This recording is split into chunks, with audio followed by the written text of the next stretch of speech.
Hi, my name is Kat, short for Catherine Lee. I'm the CEO and co-founder of Simple AI. We build AI voice agents for contact centers. Today, I'm really excited to be joined by my good friends and collaborators, Grant Young and Rob Bradshaw of Omaha Steaks. I'll let them introduce themselves. Yeah, I'm Grant Young. I'm Grant Young. There we go. Thank you. My role is operations manager for our contact center, Omaha Steaks. I run our workforce management, quality, all of our automations, IVA, chatbots, those type of things. Oversee those teams and kind of decide on the strategy there. Rob? I'm Rob Bradshaw, and I am a manager of quality and compliance. I really work with our IVA product as far as the quality of it and kind of some direction as far as things that we want to tackle in what order. I should introduce Omaha Steaks. I hope everyone's heard of it, but we are a fifth generation, family owned, been around 109 years. We're a premium protein delivery company, shipping out anything from steaks to seafood, chicken, really anything you want that's frozen. We have just a massive focus on our customer experience, and really one of the things we've been trying to do is automate as much as we can in the process to simplify our customers' experience with our product. And now we're really trying to get the product to customers as fast as possible. So we're shooting for a 2-day delivery across the country. It's a big jump, but it's great for getting it to people safely. So, How many of you have received an Omaha Steaks gift before? Awesome. So yeah, of course they know Omaha Steaks. So before we dive into today's talk, I'm also going to do a quick introduction of myself. Of course, I said my name is Kat Lee. I have kind of a nerdy background. So I studied math and computer science, graduated top of my class at MIT, and my background has always been in Silicon Valley, even before this crazy AI boom.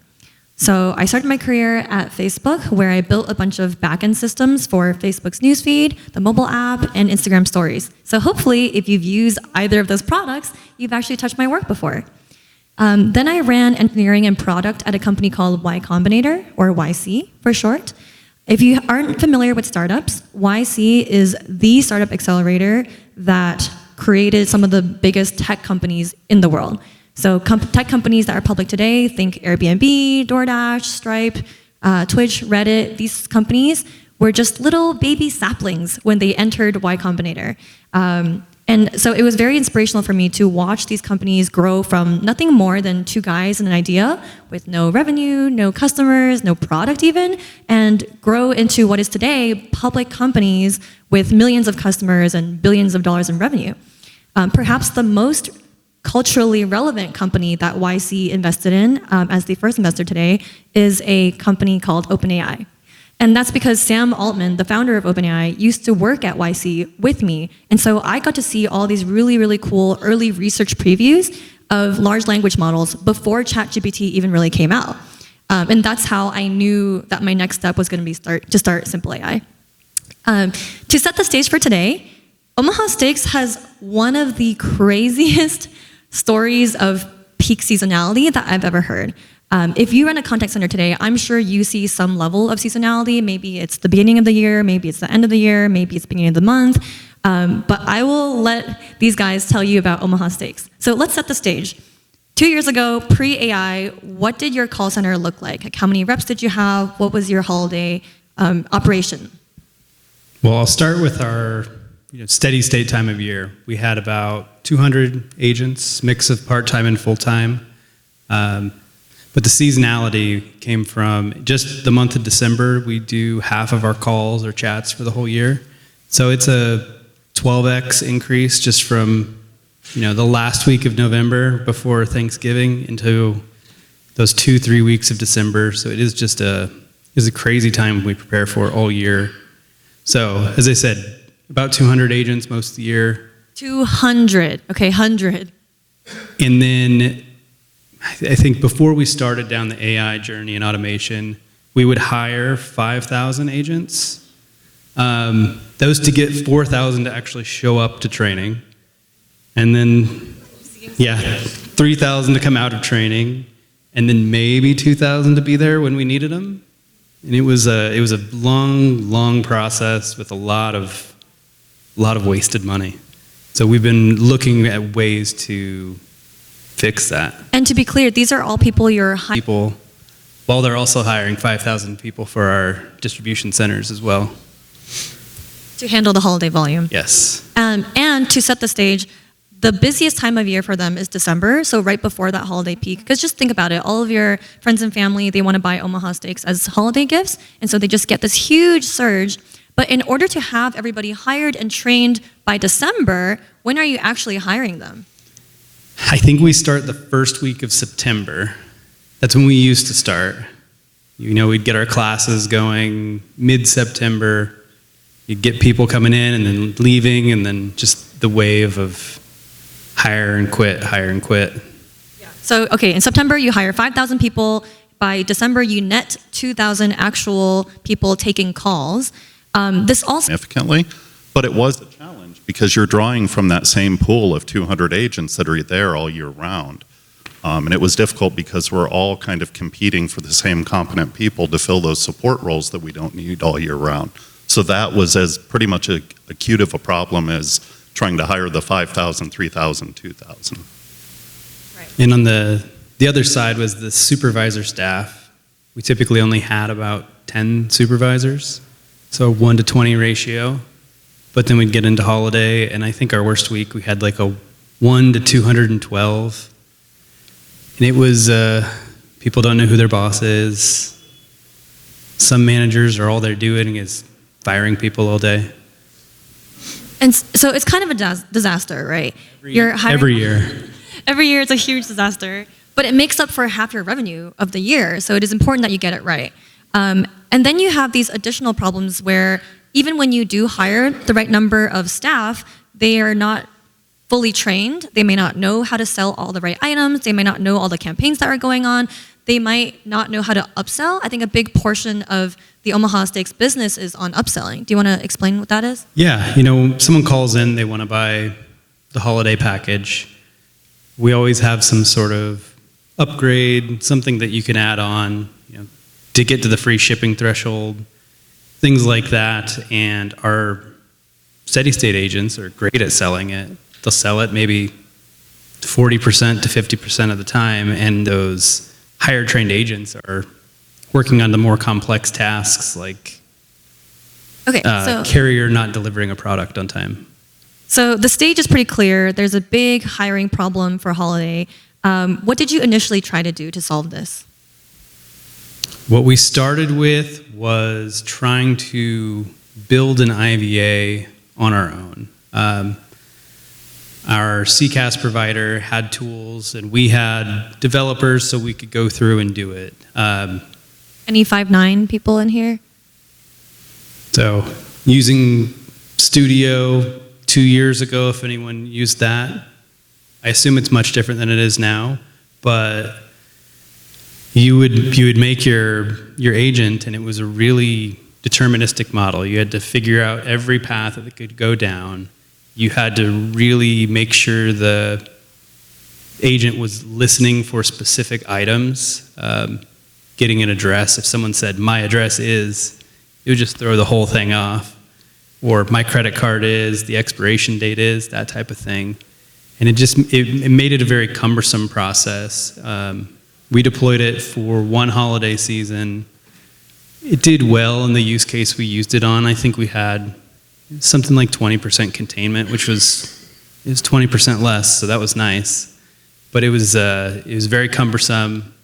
I had myself, an analyst, and some developers working on it, and none of us were experts in AI. So it just made it a very difficult process. Okay, so it took you 6 months of work to achieve 20% containment on one use case. Yes. That was the IVA solution. Okay, cool. Fast forward a little bit, you realize, okay, this is probably not sustainable. You know, the team doesn't have the talent or the time or resource to properly build out the IVA. And so you started looking to buy. When you were looking at vendors, what were the types of things that you evaluated?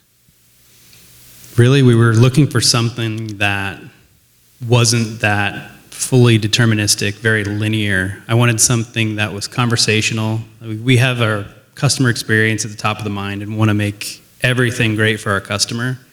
So we were looking for that agentic platform, which is buzzword now.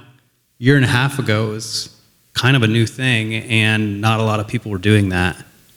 And just to explain a little bit, what does it mean to be truly conversational or truly agentic? So conversational means the AI is capable of having a natural flowing conversation with the customer without being told exactly what scripts to follow, without being told what exact logic pattern to follow as well. It's not just like a flow chart with a tree where you say, give me your name. Okay, great. Now last name. Great. Now address. So conversational agentic, truly agentic now is one step further from that, where on top of having the conversation, it can also do and handle tasks behind the scenes for your customer. So having integrations to, for example, update your CRM and make orders for them, change their address, look for claims and all of that good stuff. Sidebar. Okay, so you're looking for agentic, you're looking for conversational. What about like voice or service quality, things like that? I mean, it had to sound natural. Our CEO is a former coder, very tech-focused guy, and obsessed with his AI. So he wanted, as well as we did, just to find the best natural-sounding voice he could. And I think that's when he introduced the two of us. And actually, it's a funny story. So Nate Rempe, the CEO of Omaha Steaks, the way he discovered Simple was that we had this consumer mobile app. On top of our, of course, B2B offering, we have this mobile app in the App Store called Simple AI Personal Assistant.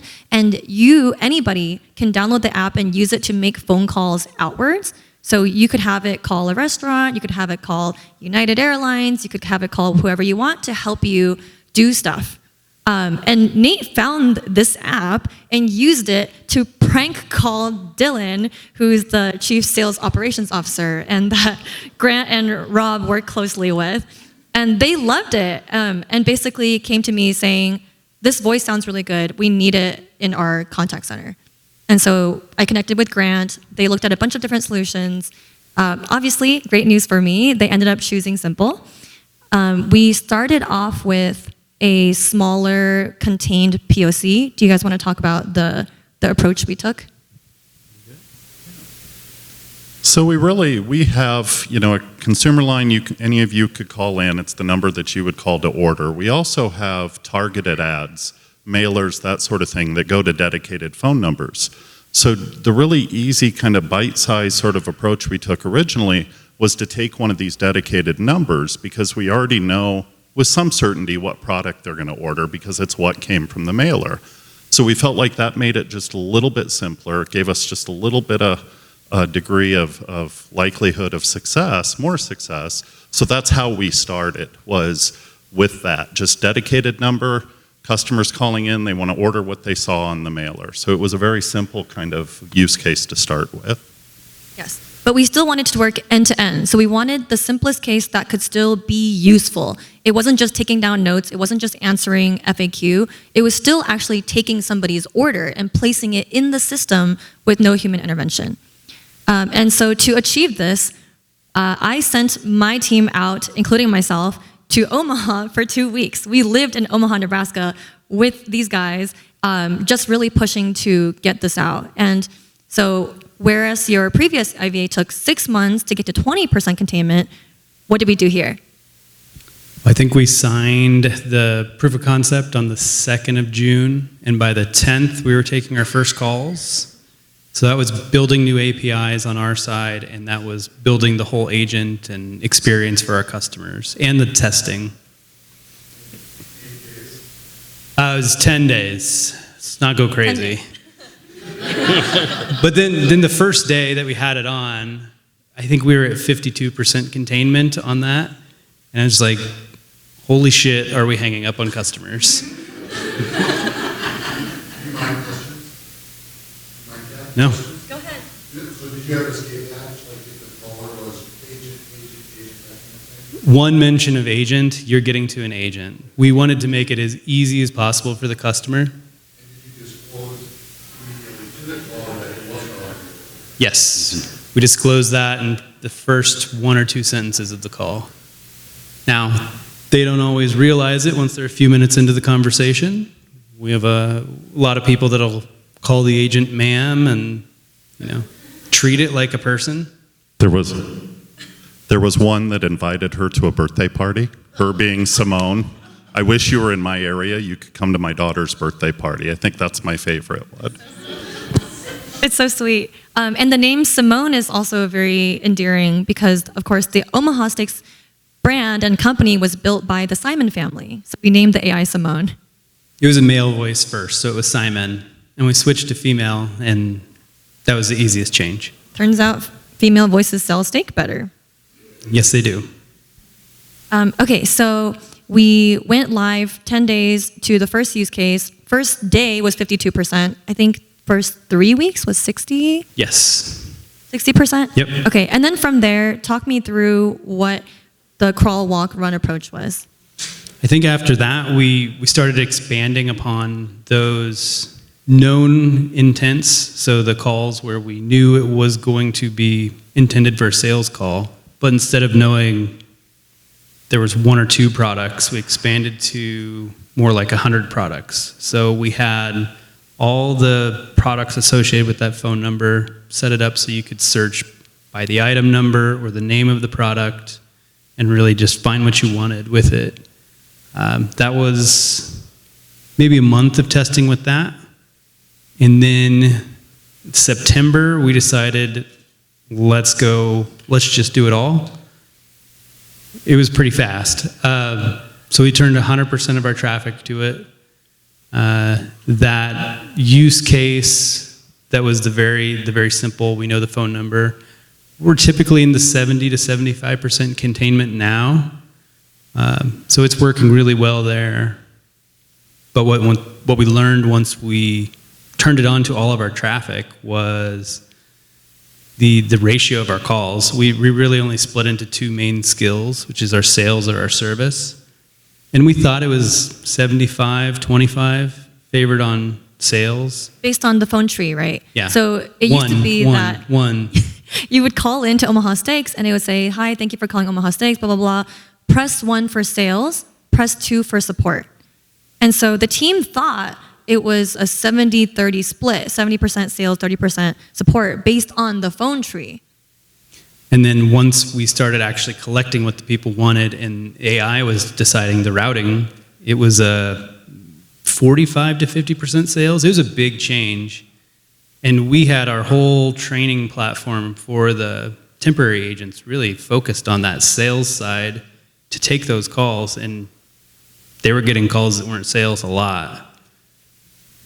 It's just one of the dangers of using your phone tree. I think and it's understandable, a lot of customers probably are just thinking like, oh, get me to a person ASAP. I don't want to hear all the options. I just want to click the first one.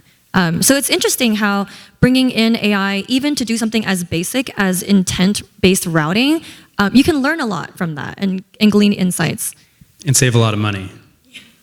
So usually the way we approach the AI voice deployment is we'll start by having it replace the phone tree. So instead of the press 1, press 2, we have, hi, thank you for calling Omaha Steaks. I'm Simone, your virtual steak expert. How can I help you today? And based on what the customer says, we can route them to the right department. That's kind of step 1, like before we even do anything else. Step 2 is now we start taking additional use cases and adding them on one by one. So like what Grant and Rob were saying, we started with just the single package, easiest sales call, and then we started taking on more and more types of sales calls. And sales, by the way, it sounds simple, but it's really not. I think these guys are totally underselling how much goes into a sales call. Like, of course, we have to get your name, your billing address, your shipping address, and your order. But there's also a million other things that the AI has to navigate. Like, if you have a promo code, how do we handle that? We have to authenticate or validate your promo code. If you try to give us a PO box for your shipping address, no can do. That can be your billing address, but it can't be your shipping address, right? Then you might have an Omaha Steaks gift lover rewards card, or you might have the gold program, which gives you free shipping over a certain amount of dollars. And even more complicated, do you want to talk about your campaign system?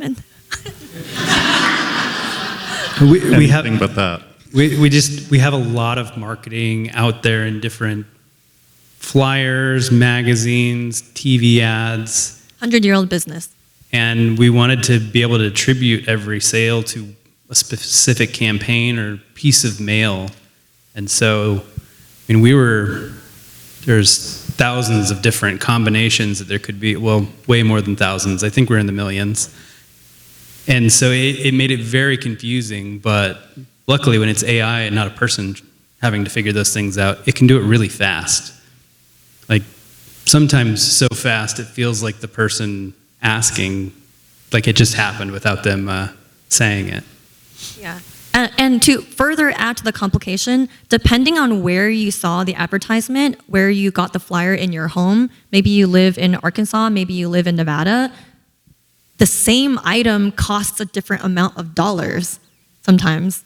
And if you're looking at a different campaign, so maybe they're experimenting with different holiday sales, you're also going to get different pricing, you're going to get different packages, you might get a different free item that comes with that order. Sometimes the packages you're buying are actually very complicated, where it's not just one item, it's like, pick 7 of these 20 items. And so being able to handle all of that complexity, I think it is actually quite a lot of work. Yeah, and one of the other things inside of that, it's a lot of what we sell is like in the holiday season, is like a gift package, where you get steaks, some desserts, things like that, and then we provide all the copy and the information and questions that someone could ask about every one of those products. And the virtual agent's much better at selling a dessert to someone than I am, that's for sure. Yeah, and then there's this whole complexity around, okay, you called in, you wanted to buy a filet mignon steak, great. Do you want that in the 6-ounce, 7-ounce, or 8-ounce? Do you want it in the 4-pack, 6-pack, or 8-pack? And those are all different depending on where you are.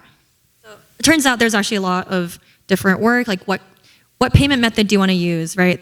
There's just a lot of complications when it comes to doing a simple sales call. Okay, so sales first, and then now we started doing support? Yeah, we're still in the process of rolling out support. We obviously can't take returns, so most of what we do is claims, or where is my order, or, oh, I gave you the wrong address type of calls, like the panicked person. So we focus on the sales first, leave the service calls that require a more empathetic touch for later, once we have our system more developed and it can really do everything. And so that's in process now. What are we hitting now? 60% containment overall?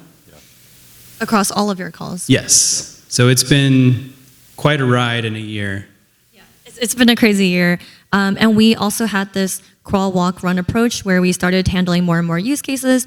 The way that works is generally a waterfall approach, where as we kind of move one idea through all the way to production, we can start brainstorming the next one.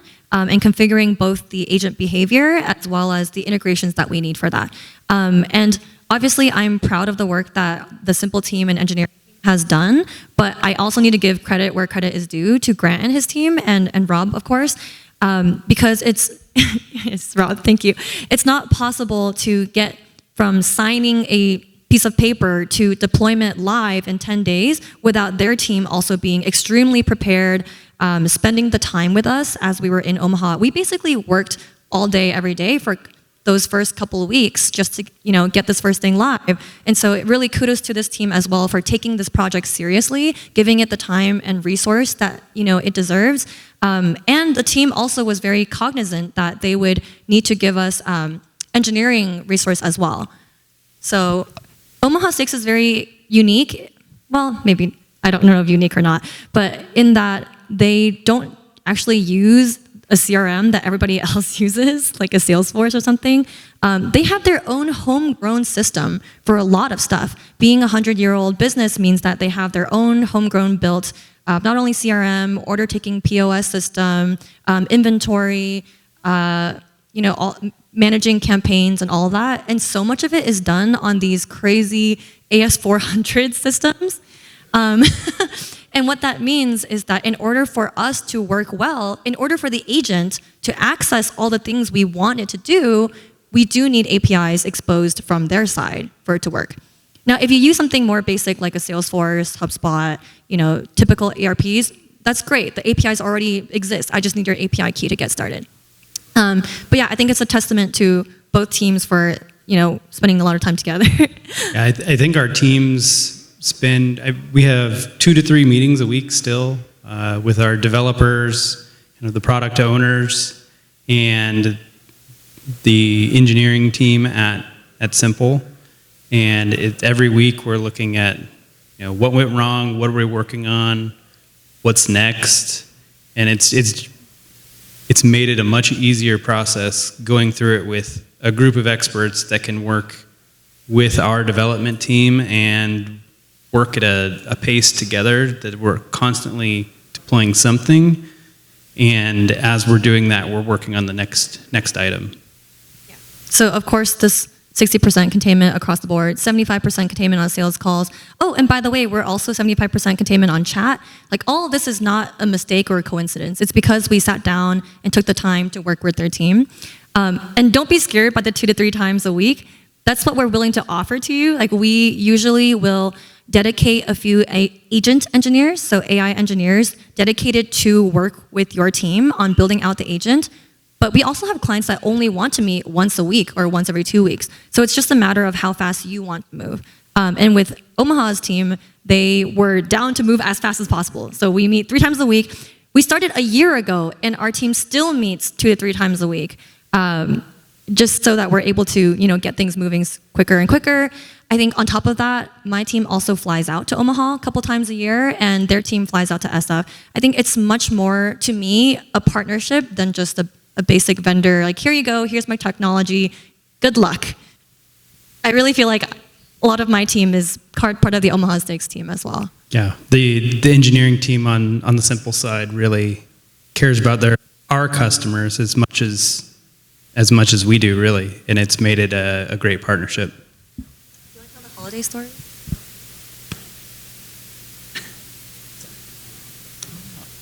So during our peak, it's crazy, as you can imagine, 12 times the normal amount of calls. You've got all these thousands of people, although it's now hundreds of people, but we'll talk about that too. So you've got all these things going on. Zach, who is the CTO at Simple, reached out to me and said, hey, we just want you to know. December... Yeah, it was like December 13th or something. December 13th, something like that. Right in the middle of your peak season. Right at the craziest. I think our busiest day is like the 14th or 15th, something like that. So it was right in the middle of everything. And he reaches out to me, totally outside the scope of the relationship, reaches out to me and says, hey, just on the intents that are being used in your calls, we've noticed a very large spike in people saying that the add to cart button isn't working on your website. And you can imagine that's millions and millions of dollars, right? I mean, per hour sometimes. I mean, it's a lot of exposure to us.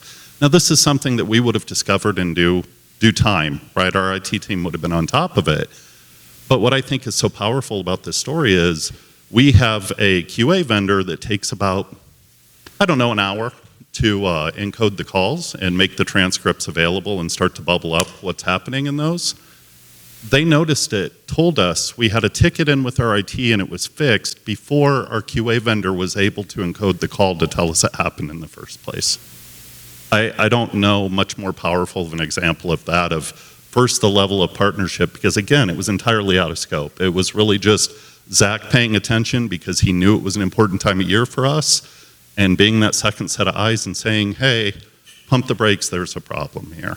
So I like that story because it kind of encapsulates the quality of the partnership with Simple AI. I appreciate that.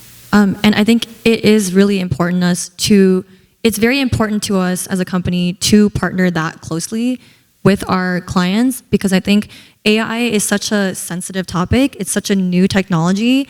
And I think it's not possible to have a successful deployment where we just tell you, here's our amazing technology, this is the documentation, good luck. I think the only way it works is if we actually sit down with the team, get to know the team, understand the business model on a deep level where I can care as much about the Omaha Steaks customers as they do. That's the only way we can actually build the agents to do a good job.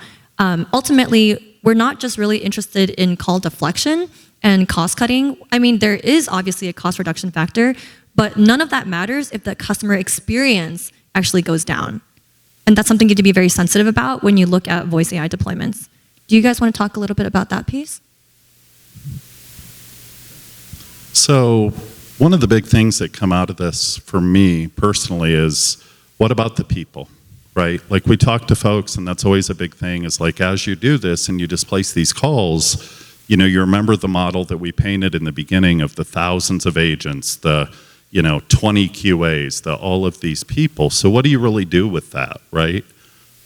We took a model where, when we very first started with Simple, my QA team was really kind of responsible for helping with the IVA as far as picking out the next things we were going to tackle and all of this, because we would use our speech analytics product, and that was just kind of a natural fit for us.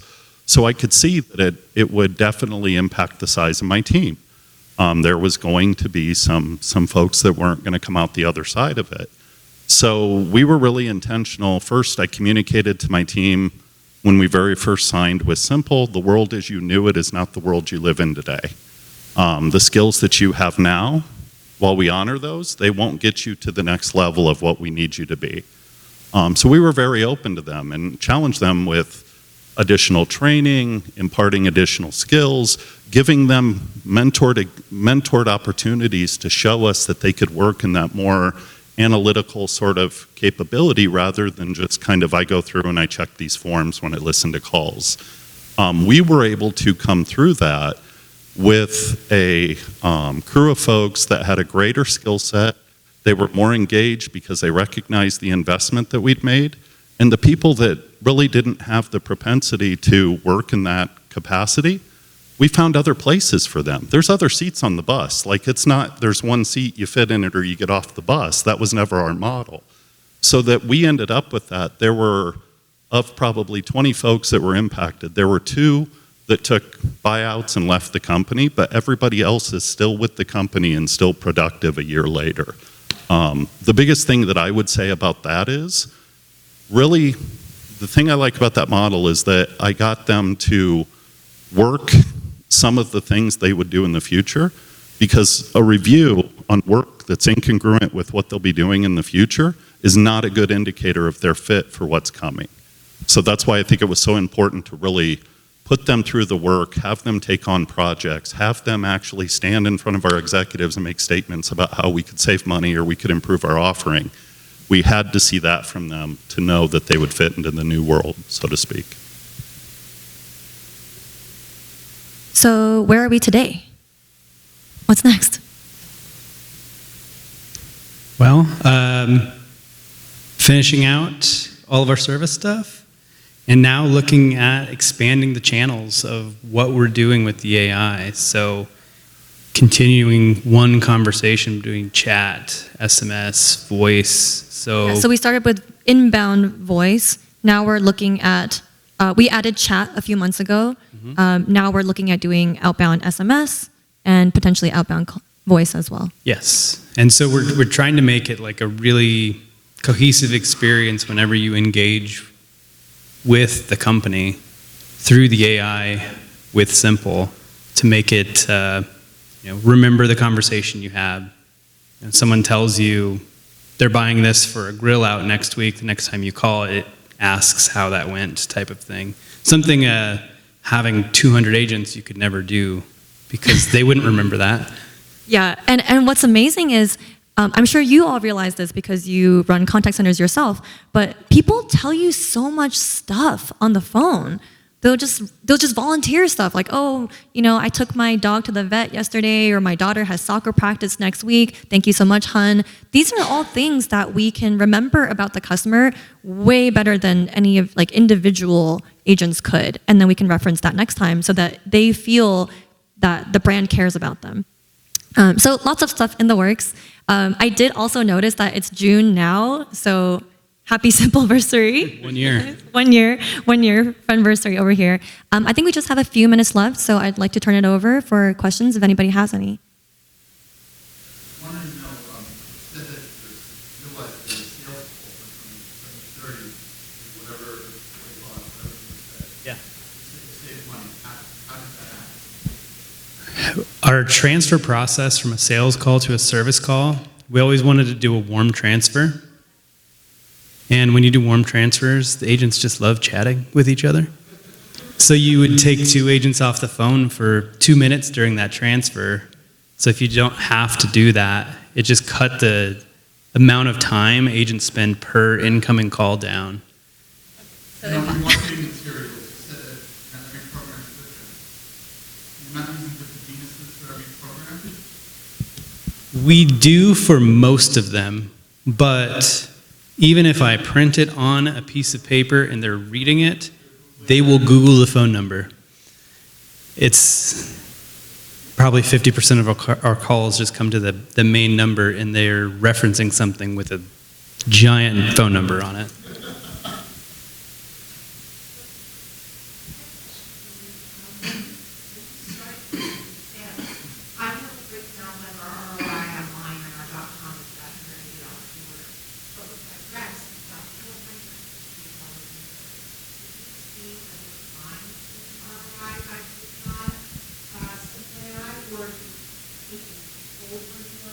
Great.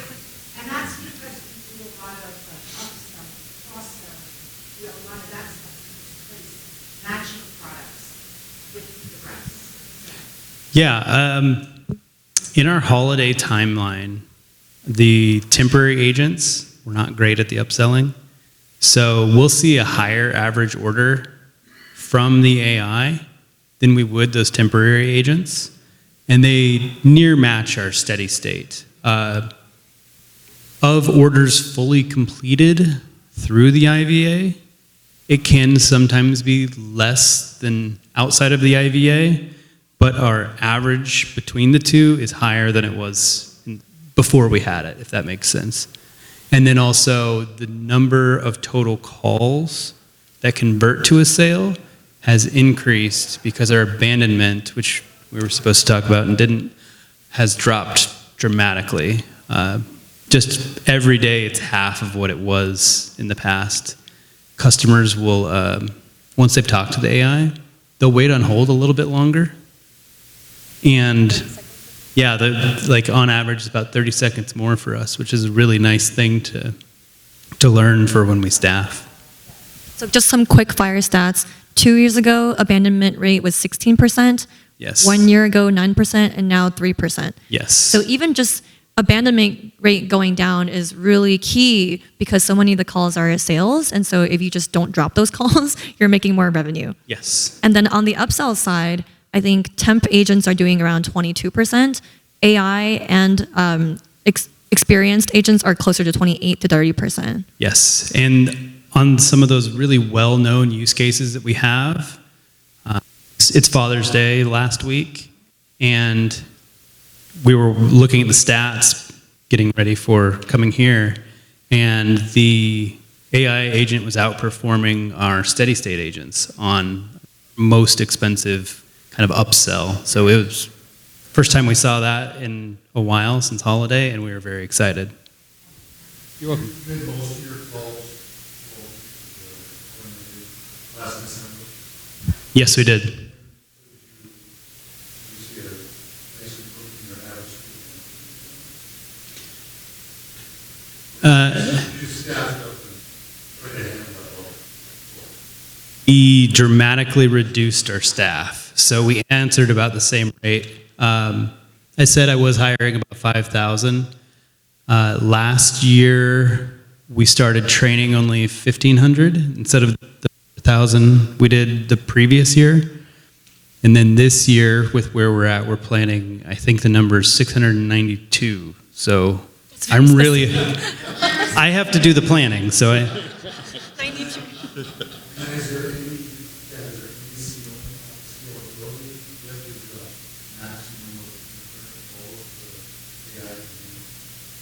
In reality, there's not. The way our technology works is we have auto scaling for all the parts of the technology. Just to give you guys a super quick overview, I won't go too deep because this isn't exactly the place for that. But basically, when you're talking to the AI, there are a few models happening all at the same time. There's a transcription piece, there's a voice activity detection model, there's an end of turn model, which helps me decide, hey, is it this person's turn or is it my turn? Turns out that's very non-trivial for the AI to figure out. For humans, it's very instinctive, right? Like, oh, I know in my conversation if it's my turn. But for the AI, you have to teach it to know when to speak. Then you take all that and flow through an inference layer to know what even to say back, and then you finally stream that back through a voice model, right? So all of these pieces, we serve ourselves. We host all of that in our own architecture, and that way we're able to auto-scale every piece of it. So there's no real practical capacity limit.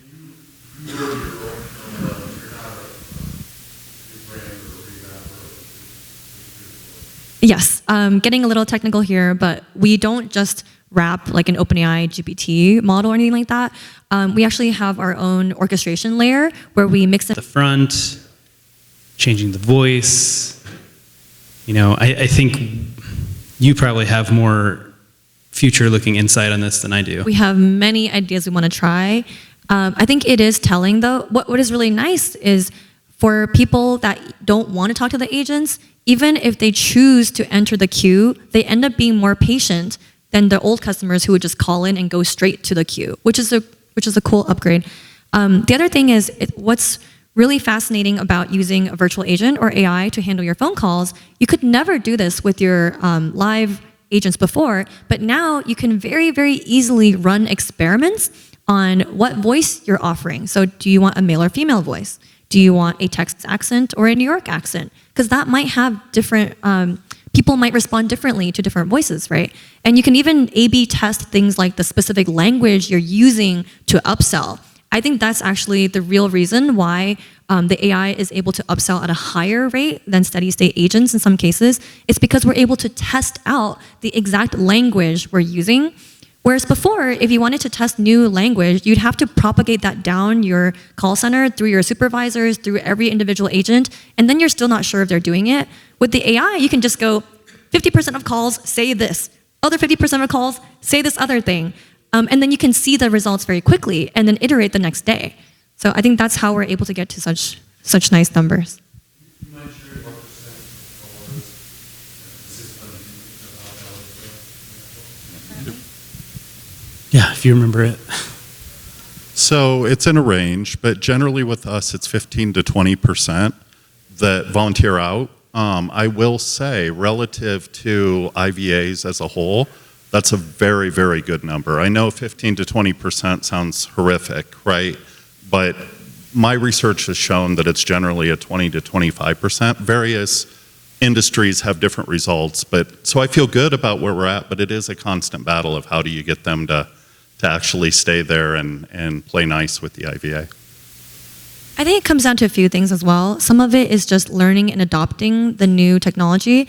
I think everyone here has probably been burned before by an older, shittier generation of language models where it basically is like, tell me why you're calling, and then you say your thing, and it's like, I'm sorry, I didn't catch that. Please say that again. Everyone here has probably experienced that before. So I think it's going to take a little bit of adjusting and learning to discover that, hey, actually this AI can do what I want it to do.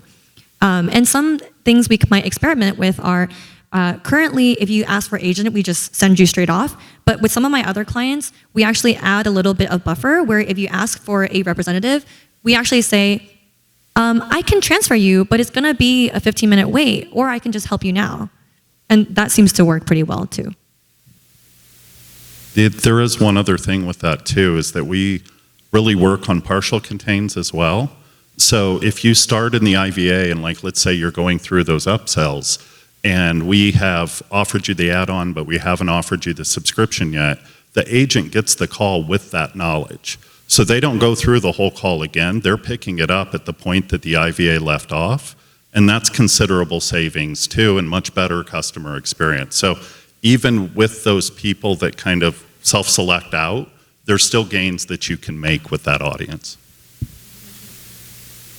Yeah, it comes up on an actual screen pop for the agent, so they get it inside the CRM, and it's very easy. It's a great big block, and it's got bright red check marks on the different activities. So I could even take calls and understand that it would work.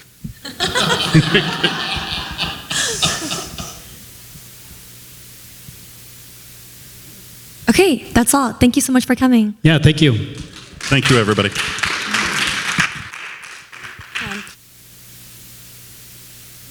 Our booth is at 1340. It's right outside, and some of my team is here as well.